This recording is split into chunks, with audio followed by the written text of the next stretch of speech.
Hey out there, everybody. Yep, my emails still keep pouring in. Believe it or not, this message ain't about Johnathan Henry Speil, aka John Masters. But I do want to say something about this. I have probably got over a dozen emails in the last, say, 3 or 4 days, and they pointed out something very unique, and I believe it was the hand of God. You know, I had contacted YouTube about the 5 videos that I did the commentaries on, which I'm the content owner on, and he violated my rights and federal law, and he was supposed to pull them down, and he didn't do it, and then he filed a false sworn affidavit that it was his material and so forth.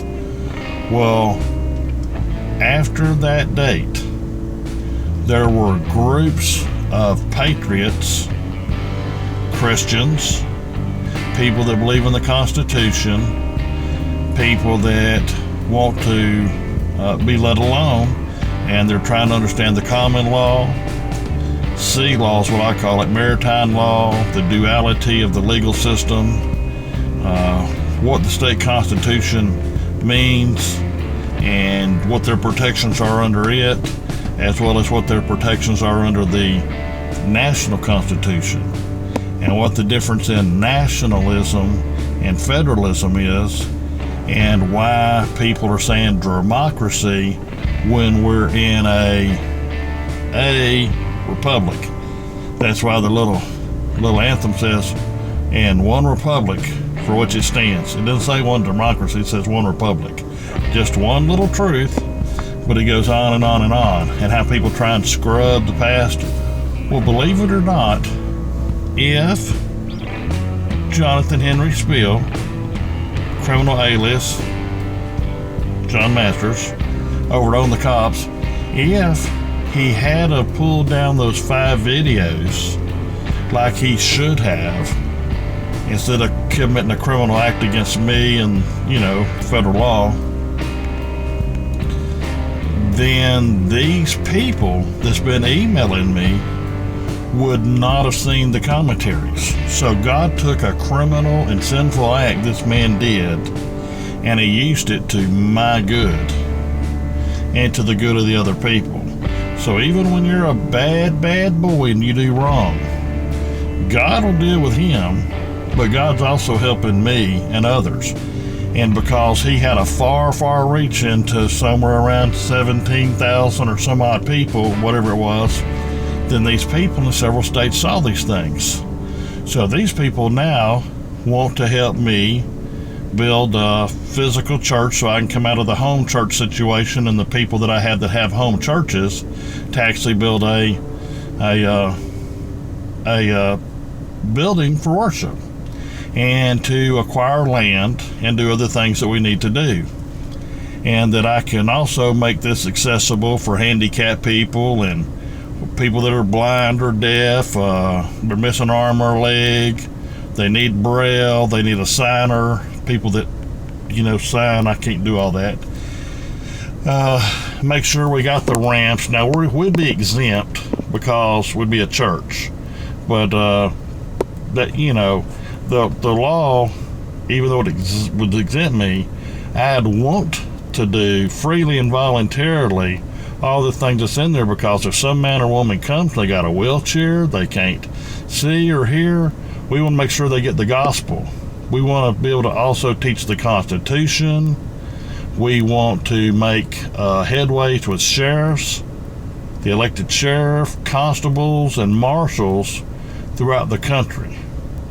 And people say marshals. Well, you have city marshals in many places, like the city of Dallas has the city marshal's office. I believe Mustang, Texas had a city marshal's office.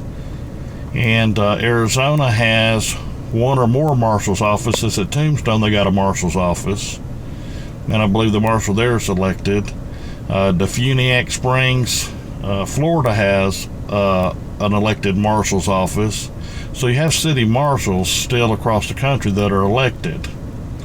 So they're elected law enforcement officials or peace officers.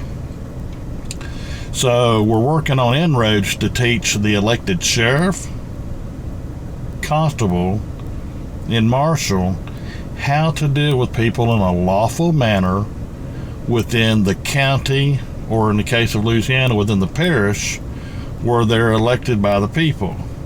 We're also working with representatives, the legislature in various states, to pass what we like to call a comprehensive master law that will explain that things are operating in a duality system, and until this can be corrected, then you can be recognized in one of the other systems, and for law enforcement to act accordingly.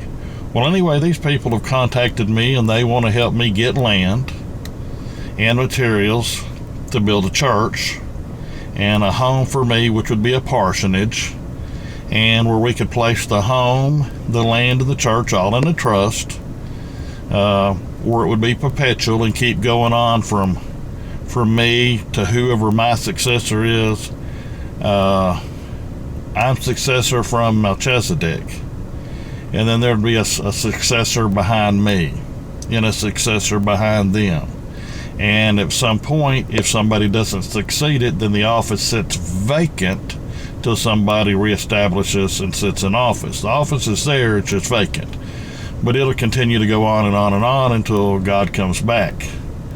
But they want to learn the Constitution, they want to learn self-defense, so they want to put money into the church. And they want to donate various things to me to help me out.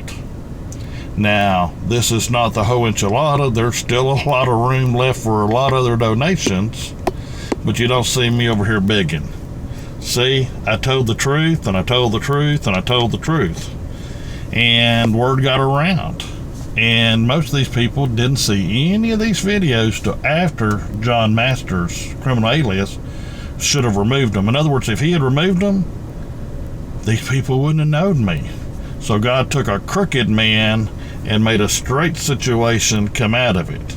Now, John Masters, unless he's changed since yesterday, he's still a con man and a drug fiend and other things. And I pray that God help deliver him from that, but he has to do his part. My thing is, I want to thank God, and I want to thank the people that have obeyed God, that want to pay for my expenses to travel to various places in the country and give live seminars.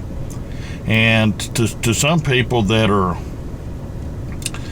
have disabilities, and they're in small communities, that they can go to a place and they can set up a Zoom or other platform account where I can teach them long distance. And then they'll be giving the money to the church, not me, but to the church, which will take care of all the needs of the church, which would be me and whoever else is in the church would be beneficiaries of the trust of the church. So we don't get nothing direct, but let's say if I needed a pair of shoes, then I could say to the church I need a pair of shoes, and the church trustee can get me a pair of shoes. Or if I need a suit and tie, they can get it.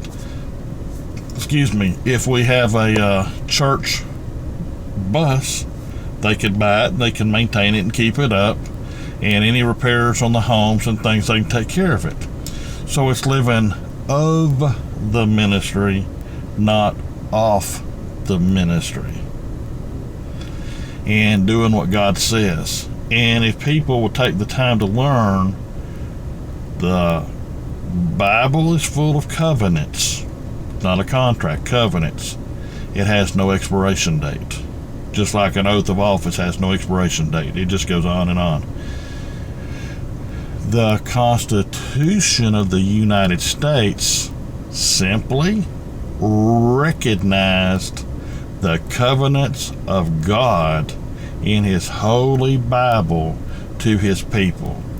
And if you look at the Constitution and you study it, you'll find out top to bottom, left to right, in proper order, section by section. Then you will clearly see. You may need a tiny bit of discernment, but if you know anything about God and ask, you'll get your discernment. But it should be that so even if a man was not a Christian, but he understood the basic morals, values, and ethics of Christianity, which is a neutral-based religion which says, we want you to believe, but if you don't believe, we ain't going to come hurt you or nobody else.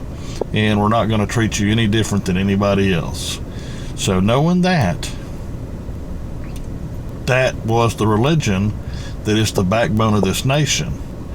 Well, the Constitution simply says, we recognize, we ordain, and we establish this Constitution, which is the covenant of the covenant, which means you're all Christians, by and large, 97, 98%, whatever is Christian, and we recognize that you have previous covenants with God. And as the settlers and the founders and the explorers and the people that is taken over this dominion by the covenant of God, we're going to promise to be your servants, and we're going to carry out all the duties and responsibilities of this covenant. The other covenant is God's covenant. This is the covenant of God's man to man, man to woman, which means it's the same covenant, but it's saying we agree that you will compensate us to be your servants. You're going about your affairs with the church and your families and whatever, and we'll take care of the affairs of government, which is county to state, state to state, within the states, and international treaties, and we'll do the best we can for all of our people in this joint union. But we're your servants, and whatever you want us to do, we'll do it within the realm of this covenant. This covenant cannot be outside of, and cannot be, what's my word? It can't go, you can't go against the covenants of God, and you can't go against the covenant of the Constitution. So you have limited authority and very specific duties within this circle. Everything's in a circle. So you must stay in the covenant circle. But this is a circle over a circle. In other words, God's got this big circle up here that says, I'm God, and this is the Holy Bible. And he's got a circle. Well, that circle is down here on the ground, for lack of a better word, and the Constitution is another circle within that circle that mirrors that circle, saying, we're going to guarantee that we're going to carry out the covenants of God on the land between our brothers and sisters to the best of our ability. And we're going to act as a Christian nation. We're going to give on the morals, values, and ethics of Christianity. But these people are now beginning to donate to the ministry, to the church, to the purchase of land. I have had one man that is getting me a laptop so I can do work in the field, and he's getting me a desktop so I can do production in my studio. And then I had another man that gave me a camera for out in the field. These people don't want their names brought up. I'd be more than glad to bring up their name. And I would really like to, but, they'd just rather be anonymous. But it looks like I'll be traveling to some different cities and some different states across the country in the coming weeks and months to teach people. And some of them will be private videos that I'll do a video and send to them. Some of them will be through Zoom accounts. Some of them will be in person. And so I'm starting to blow up behind the scenes. I thought you had to have like 5 or 10,000 subscribers to get well known. But it turns out I got like 160 or 165, whatever it is. But the main thing is that rat, John Masters, because he kept up my videos, has caused me to go semi-viral across the country, and my phone's been ringing a lot, and the emails are ringing a lot. So they're either saying he's a rat, or some of us hung on a little bit because we wasn't sure, but we've determined he's a rat now. And they're turning to me for education and training. They're turning to me for ministerial duties and responsibilities. So God has turned an evil man's actions into a rainbow for Brother Damon. Good old Damon Chief Jones. Yep. I love y'all. I pray for y'all. And I pray that you be blessed. And I tell everybody over and over and over, email me, put things in the comments and email me. And I have gotten back with every man or woman that has emailed me. I am absolutely, totally, unequivocally up to date on all my emails. And now that far surpasses 800. I'm sure I'm close to 900, but I actually lost track.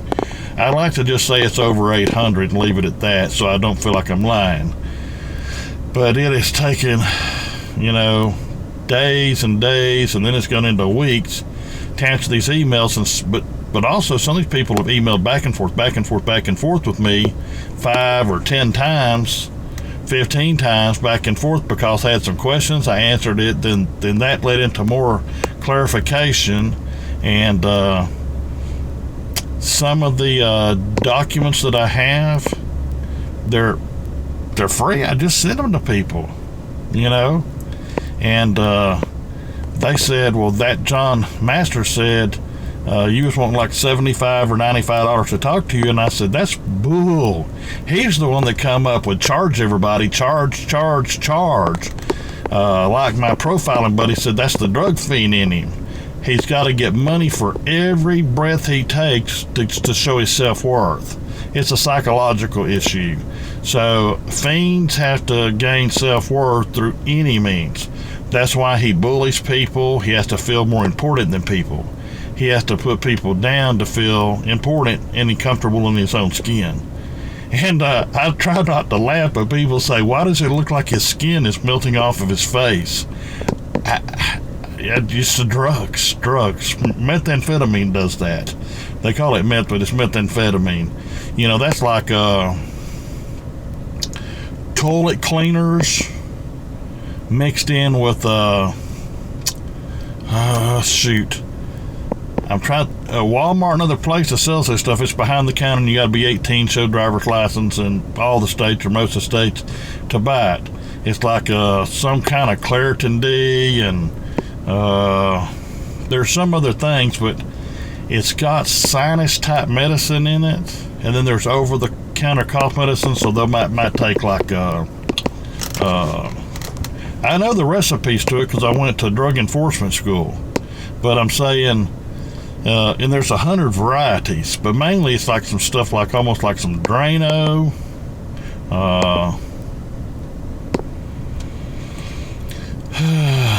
bathroom cleaners, sinus medication, and other things I'm just not going to name. But anyway, they take it together and make like a witch's brew. And these people take it, and they're just like, they're next to dead. They're just like, it just hits them, and they're just in outer space. Or they do it and they become crazy violent. They they go on some kind of like an LSD trip of some sort. Angel dust, LSD, angel dust. They go on these different psychotic type trips on this stuff, and it usually causes their teeth to rot out and fall out. It causes around the eye socket. It causes a lot of issues around the eye socket. The skin can go gray or off-white, palish look, and it can look droopy like it's melting away. And that's what happened to him. But I'm praying that he'll get right with God, and he'll come on YouTube and ask me and the other people. He'll confess his sins and his crimes, and ask us for our forgiveness, and to call off the hounds of hell against him. And if he does it and he's sincere and he shuts down his unlawful operations, then I'll call off the hounds of hell against him, as it were. If he don't, well, he just don't. I don't know nothing else to say. But thank you for all that y'all have done. I've had Steve at PNP, Keith up at Bama Camera, Jay Vincent at Luck Fawyers Institute, Jimmy Hutmaster down at Bank vs. UTV, David over at Houston News Now, so forth and so on, that have talked to me, backed me, taught me, encouraged me about First Amendment audits, Fourth Amendment audits, how they interact with government officials and police, and how they usually come out with a reasonable or a decent outcome, but when they don't, they teach, educate the people. Okay? Because not everybody's as strong as us. Some people are like, well, they'll just lock us up. Well, they're not supposed to. But if they do, we're prepared to go to jail for their unlawful acts against us. We'll get out of jail, and it's going to wind up costing them a lot of money. And they may very well go to jail themselves. But we don't want that. We want to teach and educate. That's what we want. There's a new revolution going on in the United States, and we're a part of that new revolution. Last time it was with guns and knives and bayonets and explosives and all that stuff in the Revolutionary War.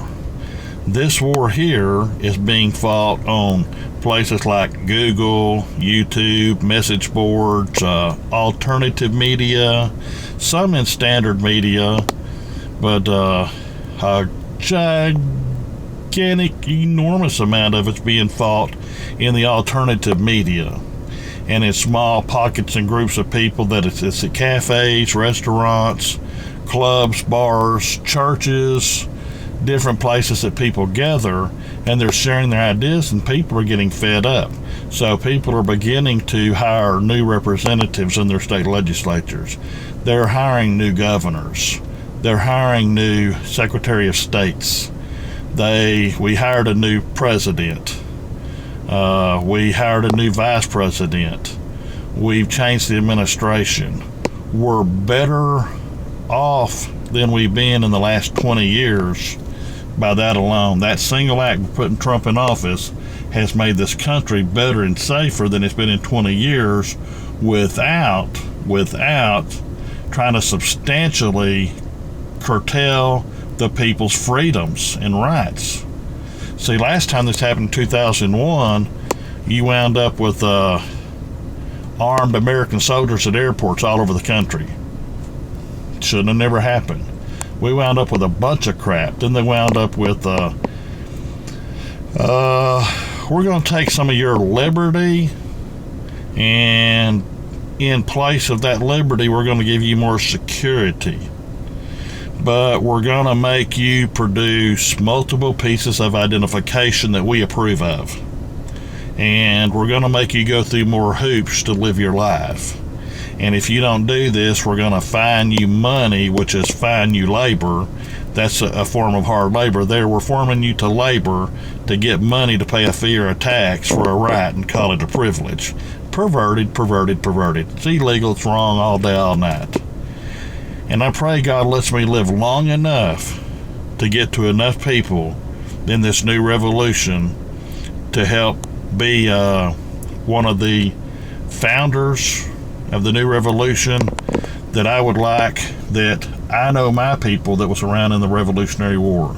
And I'm proud of my people, and I'm proud of the ones that signed the Declaration of Independence, the Constitution, the Bill of Rights. My other ancestors that signed the Texas compacts, being the original declaration of the Texas State Republic or Republic of Texas paperwork, the Constitution. Then when it became a state/nation, and it was annexed in under a treaty to the United States for the good of everybody to help, should Mexico try and invade Texas or somebody else, then they had additional support with other states. So we come in voluntarily and we could leave voluntarily. I'm not saying do it, but I'm saying we have come in voluntarily as a nation, and we can leave as a nation. But the point is, things are starting to go the right way. And I believe there's a good chance that 30 years from now, 50 years from now, 100 years from now, then my descendants are going to say, look back and say, Brother Damon or Chief Jones or my great uncle or cousin or great granddaddy or whatever, he was one of them that fought the second revolution in America. He did it by his brains. He looked, he listened, he thought, and he spoke. And he wrote profound words and taught other people. And he changed the constitutional government that was being converted into a democracy and an administrative state back to a constitutional and lawful state, one man at a time, one woman at a time, getting new people back in office. So you still got the Constitution, but you got a lot of people acting unlawfully in those positions under a statute, but not a law. So we get all the bad people out and get new people in, train them correctly, and let them be good servants. We're getting rid of the bad servants. We're cleaning house. This is the new revolution. We're cleaning house. We're invoking and reestablishing our rights so that they're well known. Because 50 years ago, 60 years ago, they quit teaching civics in school on purpose. And they raised attorneys up to a high level and let attorneys start twisting and turning words and meanings and change this country around. Attorneys have done a ginormous amount of harm to this country, and that doesn't mean every single one. And then the police that listened and done stuff, they've been a big part of it.